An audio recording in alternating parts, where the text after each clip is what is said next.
Tonight on NAIT NewsWatch. Snow, snow, and more snow. Edmonton receives a large helping after a tropical beginning of February. Most of the really big snow events are always in the spring or in the fall. And Edmonton police discover a large amount of 3D printed firearms. The suspect has been charged and has since been released on conditions. Plus, a local restaurant is giving back to the community, one meal at a time. This one is not only like for a few weeks or a few months, this is ongoing until we are in the business. NewsWatch starts now. Good evening and welcome to NAIT NewsWatch. Today's first story is how Edmonton and surrounding areas are responding to the recent snowfall after an unusually warm winter.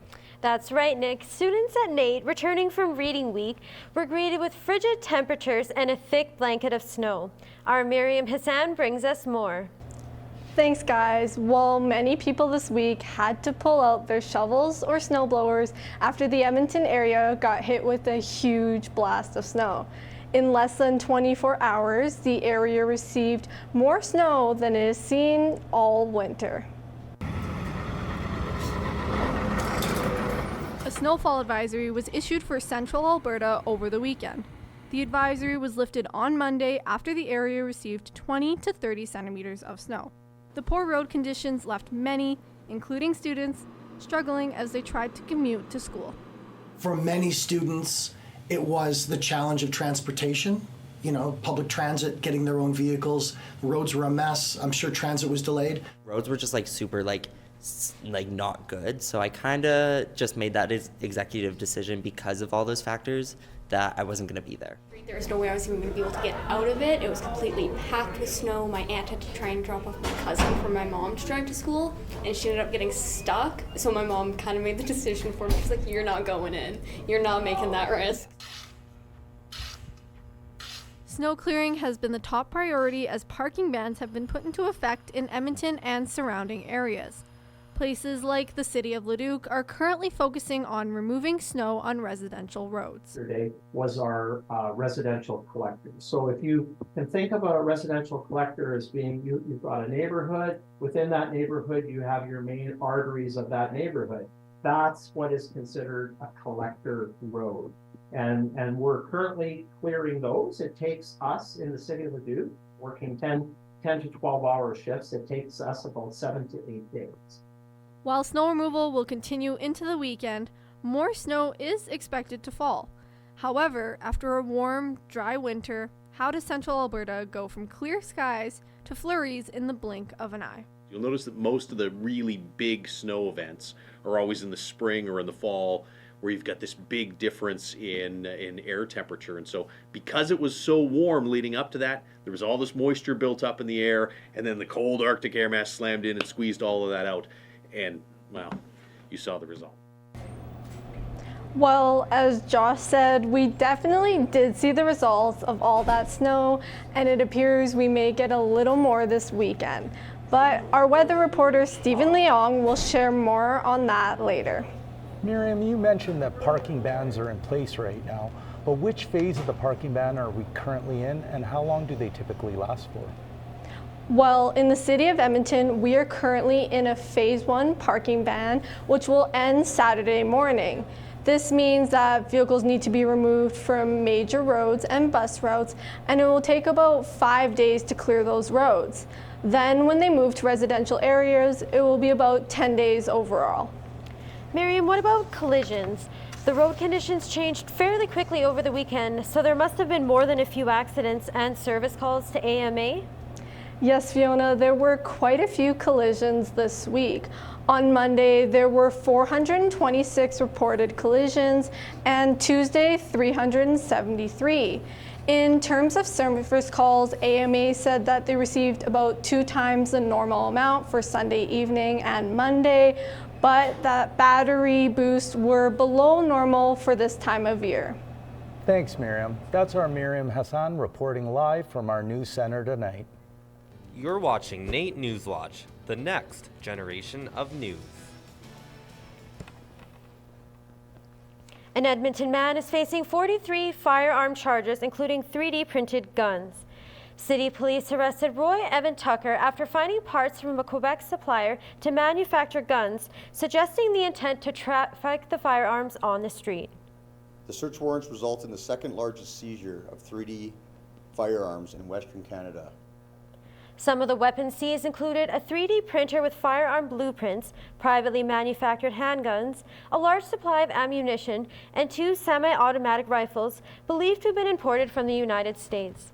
Police say that Tucker was a lawful gun owner and was not previously known to police. 3D printed guns are untraceable and lack the common safety features of legally purchased firearms. This particular event, what occurred was there's an individual out east that they identified who was importing a specific part called a rail kit. And those rail kits are specifically designed to go into a 3D print type firearm. When they identified that individual, they were able to see that individual was then shipping those parts across Canada to different other individuals. Stewart says that police are turning more focus into the area of 3D printed firearms, or ghost guns, with stress that if not done properly and legally, there will be severe consequences.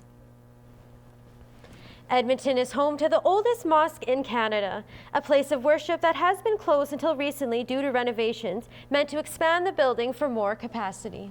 Our Alex Jagger has more on how the community is embracing the new look on this historic building and what it means for the people working on the renovations.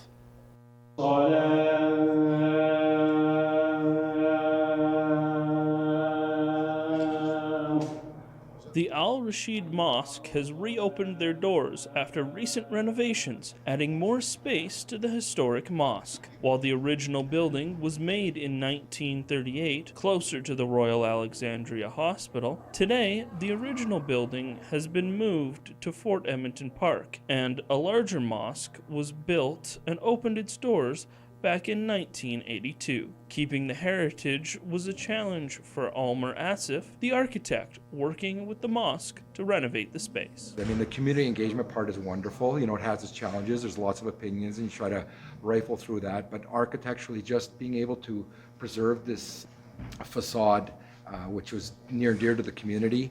And it's a long story in the history of the Muslim community within Alberta and Canada. Preserving that heritage and elevating it through design has been a real joy. With the added quality of life features such as a seated prayer space, more accessible washrooms, and an elevator, a representative of the mosque says that more seniors are able to come back to the mosque. People are really, really excited. Yesterday, I just received an email from one of the seniors saying, it looks so nice, thank you for inviting me, and my niece, thank you. Well, there are still a few finishing touches to be done at the mosque, but it is open, and welcome to the community. I'm Alex Jagger, NAIT NewsWatch.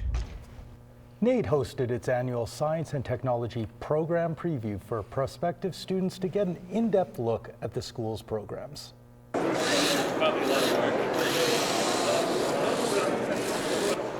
Booths were scattered around NAIT's Feldham Center Wednesday night, showcasing the over 40 programs in applied science and technology designed to prepare students for a large range of in-demand careers worldwide. NAIT is really focused on applied hands-on education. So a lot of times our students get the opportunity to actually do what they're practicing. We really focus on giving students the skills that they need so that as soon as they go out into the workforce, they're able to start practicing and doing what they need to do and contribute to their career and their industry. NAIT Science and Technology graduates have gone on to build communities, protect forests, discover cures, design apps, and improve the general quality of life. The government of Alberta has announced an increase in funding for apprenticeship seats in the province. The plan is to invest $24 million to create 32,000 new seats amid labor shortage concerns.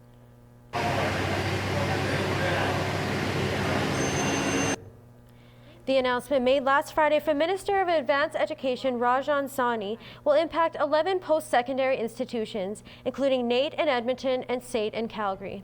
With a 10% increase in seats at NAIT alone, as well as plans for a new skilled trade center, this will also help several industries with the demand for skilled workers and will give students a rewarding learning experience and a start to their career. This investment in apprenticeship education shows our clear commitment to the needs of industry and the enormous potential of our students. It also demonstrates our faith in the value of skilled trades and the career options they offer to Albertans. Some of the programs that will benefit include automation, pipe fitting, millwright industries, and welding. The funded seats will come into effect over the next 3 years. The funding was laid out in the Conservative government's budget on Thursday. A Southside Edmonton restaurant is giving back to the community with free meals every week to help the less fortunate.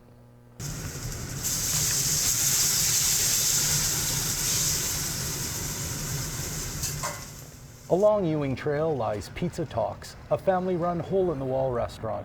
The almost one-year-old establishment offers pizza, donaires, and poutine.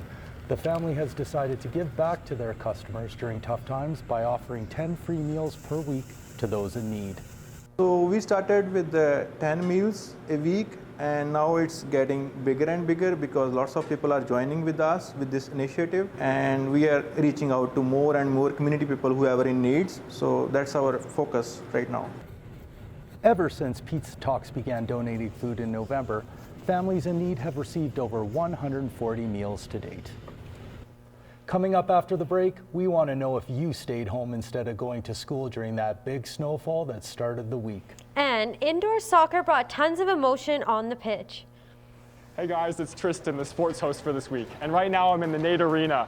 And it's a little quiet in here right now, but that'll be changing here real soon. Stay tuned for sports to find out why. Plus, find out which sports team is making NAIT proud this past weekend. I'll see you in the sports segment coming up. Hi guys, it's Stephen Leong. You should be dressing a little bit warmer than I am because it looks like cold weather might be sticking around and you're gonna have to shovel more snow away. We'll have all that coming up in weather.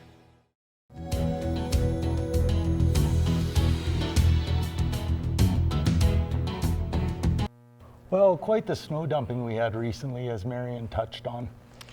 Yeah, well, our Stephen Leon will let us know if we need to be prepared for another cold spell. Thanks guys. I can't believe how harsh the weather can be, going from being crazy nice to crazy cold with all that snow in a matter of hours. Now, I know we're still technically in winter, but it won't be feeling like spring anytime soon. So let's head down Highway 2 to Calgary. As we see, we're gonna get around an 80% chance of snow there with a high of -13 and a low of -16, so be careful if you're gonna be heading down south. Now, we're gonna be heading to the mountains in Jasper, where it'll be a high of -13 again, and a low of -23. Now, even though there isn't any snow falling over the weekend, it's still perfect conditions for skiing and snowboarding with the snow we got last week.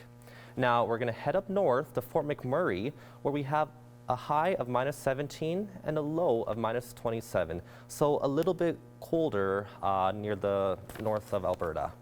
Now, we're gonna head back to Edmonton. 70% chance of snow, around 3 to 7 centimeters for the weekend. On Saturday will be a high of -14 and a low of -20. That will be the same exact temperature on Sunday as well. Now for our averages, we're around -12 as our low and a high of -2. So we are significantly cooler right now than we should be at this point of the year. Now our records, -35 was 105 years ago, all the way back in 1919, and +12 degrees in 1986. Thanks for watching. Make sure to dress warmly out there and have a great weekend. I'm Steven with your weather. NewsWatch weather is brought to you by NR92, the station for the students. Well, Fiona, all this snow outside makes me want to go inside and enjoy a nice warm cup of hot chocolate. You're not alone. It's so cold out there, especially with the wind. And as Stephen mentioned, it should be warmer by next week. So for this week's question of the week, we'd love to know if you thought about or ended up taking a snow day. Hop on over to the NAIT Nugget on Instagram and answer the question of the week, and you'll have a chance to win a great prize. Hey, Nick, I heard there's going to be a new banner hanging from the gym rafters here soon. Do you know anything about that? Yeah, I heard something about that. Our volleyball team snapping a huge championship drought. Maybe our Tristan Shaw can tell us more about that. That's right, guys. February is a month of firsts for NAIT as a whole. First, our culinary team brought home silver a few weeks ago, and now, this past weekend, our Ooks men's volleyball team secured the school's first championship in 47 years. 2024 already seems to be shaping up as a great year for the school.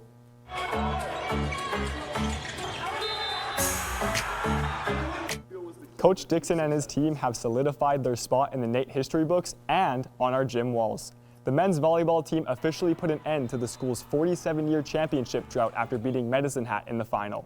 The team flaunted an impressive record of 14-5 and saw multiple players earn a spot on the all-tournament team, but they're not stopping there.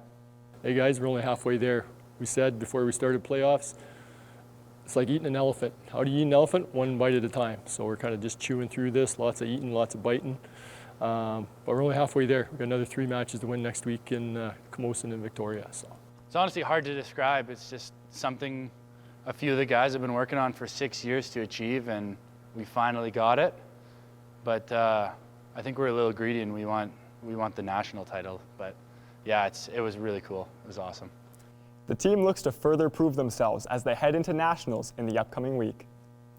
Going from the court to the rink now, March is a big month for our Ooks hockey teams, as both our men's and women's teams are heading to the postseason with only one thing in mind: the gold medal.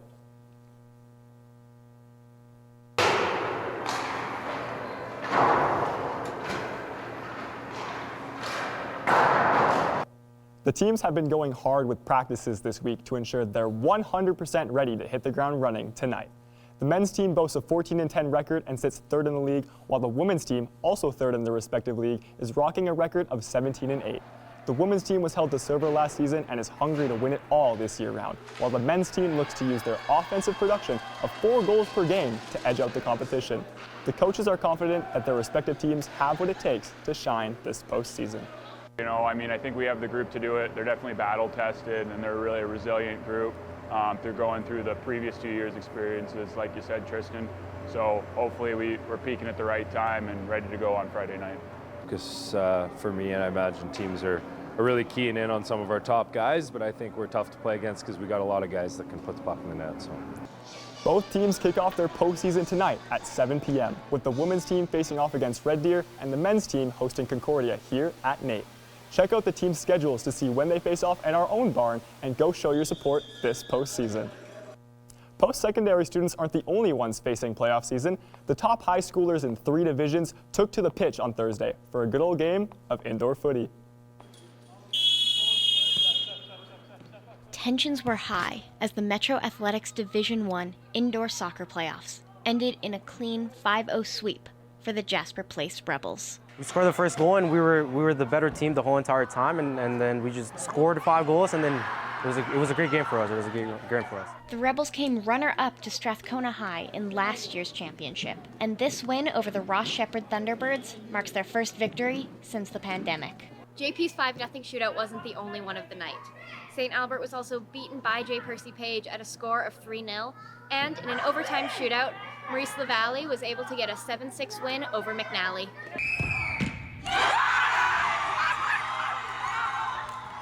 Honestly, it was my first time. It feels unbelievable, honestly. I was like in shock. I didn't know what to think after. I was like, I can't believe that happened. Still fun playing in a final, even though we lost. You know, being in a final, that's a good thing. A lot of teams didn't get to play in the final. Division II winners J. Percy Page have never won the indoor soccer championship. They did come close, however, when they, much like their Division I counterparts, came in second the previous year. Their strategy this go-around was to focus more on building trust and care within the team. Every practice, every game, we were all giving 100%, seeing each other in the halls, creating those bonds, friendships, hanging out, just really trying to connect with each other, and it really showed on the pitch by the end of the season. This has been Candace Losky with NAIT NewsWatch. If our hockey teams do well this postseason, I think we might need a bigger trophy case to accommodate for all our accomplishments this year. For sure. It's looking like we might have a dynasty on our hands here. Well, breaking a 47-year drought is one way to kickstart a winning streak. Thanks, Tristan. Coming up, Disney in Edmonton. We're going to show you what they had to offer. Plus, another way to let loose and get some exercise.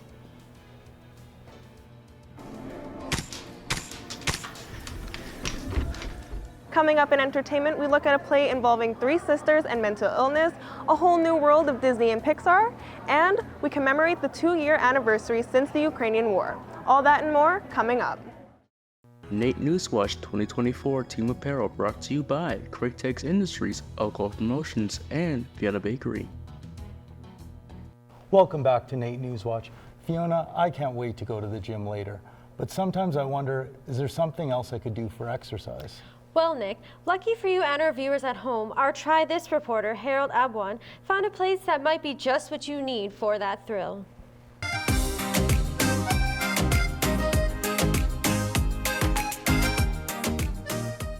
This is Force on Force Tactical, an indoor airsoft range found on 149th Street and 112th Avenue.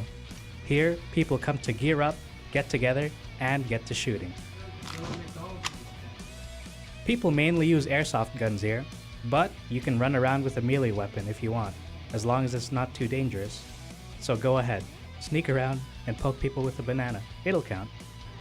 Despite the nature of the activity and everyone trying to shoot each other, they're all respectful and kind, lending each other equipment, strategies, and even their guns.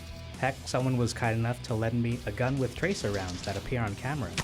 What drew me to this facility was it's very much like a family here. I love the vibe. Everyone's relaxed. The games are professional. The games are fun and varied. And whatever you bring to the table, you're going to find a place for it here at Force on Force. It's not just Firearm fans here. You'll find all sorts of groups at Force on Force. With the community, everyone's usually pretty chill. They love to just kind of give out information, usually even show people, new people the ropes. There's lots of forums out there where people will ask questions about like, hey, what's wrong with my gun? And then lots of experienced people will come in and help out. Airsoft guns look realistic, but it hurts less than paintball, funny enough. As long as your mother didn't raise a baby, you'll be fine. The protective gear works well, and players typically aim for wherever you have gear on. I can vouch for that, since no one shot my flashing red GoPro, although it did make me an easy target.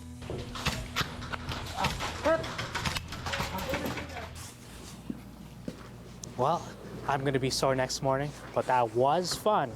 If you want an activity to go out with your friends with, then you should definitely try this. I'm Harold Abwan with NAIT NewsWatch. Hey Fiona, have you gone to any shows or events in the city lately? You know what, Nick? I've just been so busy with class that they just haven't really crossed my mind.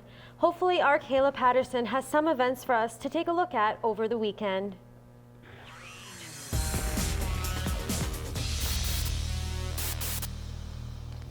Thanks, guys. And yes, I do have some events that you might be interested in. If you are into anything Disney or Pixar related, this story is for you. The Edmonton Expo Center is hosting immersive Disney animation. It will take you inside some of the greatest Disney films and step a bit further into the world of art, music, and animation.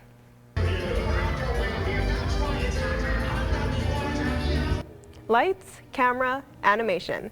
This event showcases the beloved Disney and Pixar films we all know today. This is a celebration that will take you into a world of creativity and the animation of Walt Disney Animation Studios that will show you how the films are brought to life. There's movies in there that you didn't know as well that went through. It's a great interactive program. It is an hour long inside the video. We do suggest coming earlier in regards to taking in the history exhibit and learning some of the nuances of Disney. This interactive event runs at the Edmonton Expo Center until April 21st, and this is something you won't want to miss out on. So head on over to their website, immersivedisneyanimation.com/Edmonton to see more info about the event.